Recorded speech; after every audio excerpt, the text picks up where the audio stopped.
incarceration, but he did it anyway. Truth was more important than the risk. His sacrifice, his courage was one of the great turning points of the Vietnam War. Today, Daniel Ellsberg has formed the Truth-Telling Project, which encourages whistleblowing in the national interest.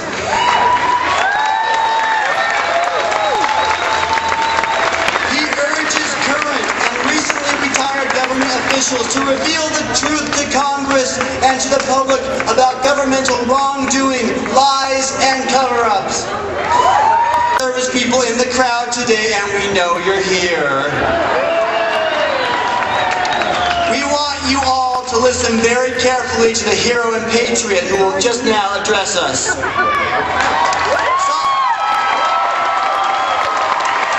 Salt Lake City, it is my honor and my privilege to welcome to the stage Daniel Ellsberg.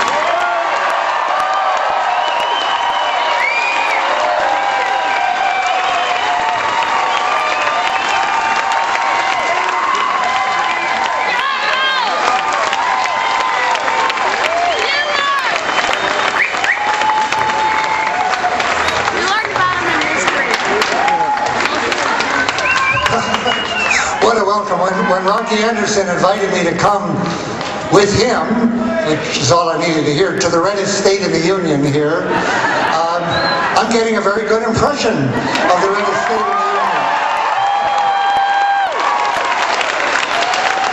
Looking kind of purple at the moment, if not a blue enclave. Both the signs here and what I just heard in the introduction actually give me a number of things to say to you, just to respond to that. Looking at the flags here, it makes me think that sometime in the last 7 years, the Pledge of Allegiance took on a new meaning for me, a very unhappy meaning.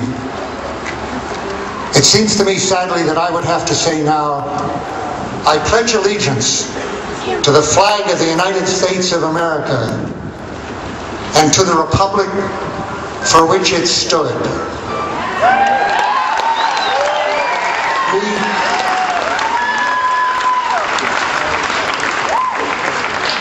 Over 200 years ago, or 221 years ago, Benjamin Franklin came out of the Constitutional Convention at the close of their proceedings, which had been secret, and a woman asked him as he came out, "Doctor, what have we got?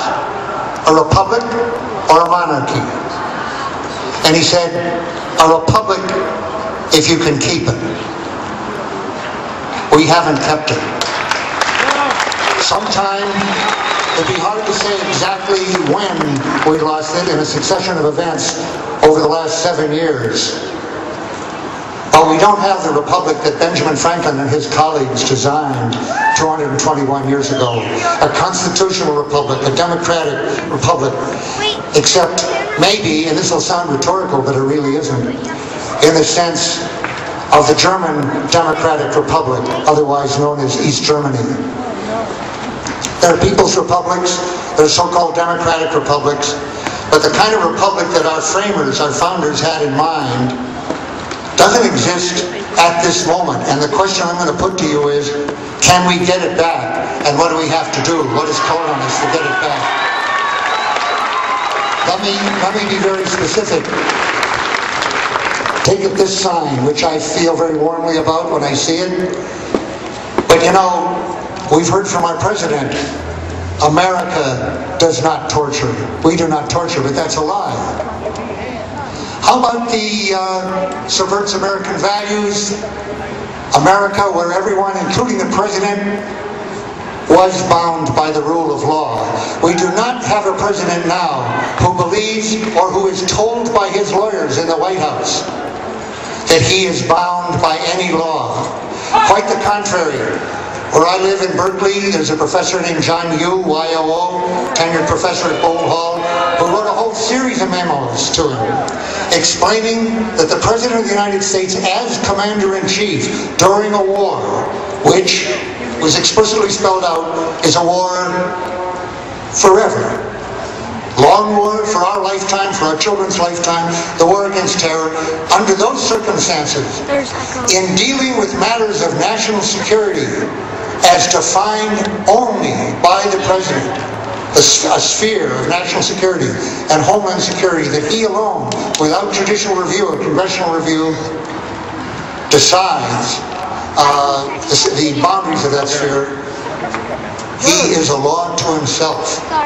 He is bound not by the Constitution, any written paper, not by any laws, not by any treaties, not by other people's morals or values. As he said, as he likes to say, I am the decider. I am the decider.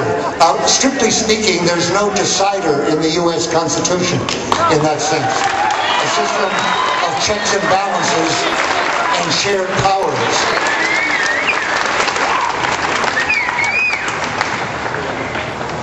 The framers of that Constitution did not have in mind, and I've been studying it more lately than I ever have before, did not have in mind just a war of independence from George III. They did not have in mind instituting an American president, although there was some discussion of that, and Rocky was telling me even some fears at some point that George Washington might have some ambitions, which he forswore. They did not want that. They did not want only a president with the powers of an absolute monarch, who, however, was elected and perhaps for a limited term. They did not want any one man to have those powers, which George III did have, of starting a war on his own decision that it was right for his country, in the best interest, without any review. They did not want that. They put that power, Article 1, Section 8, solely in the hands of Congress, which has, over the last 60 years, successfully and shamefully delegated it to president after president, not only in the Tonkin Gulf resolution and the Afghan war, the authorization for the use of military force, but again, shamefully a year later in Iraq.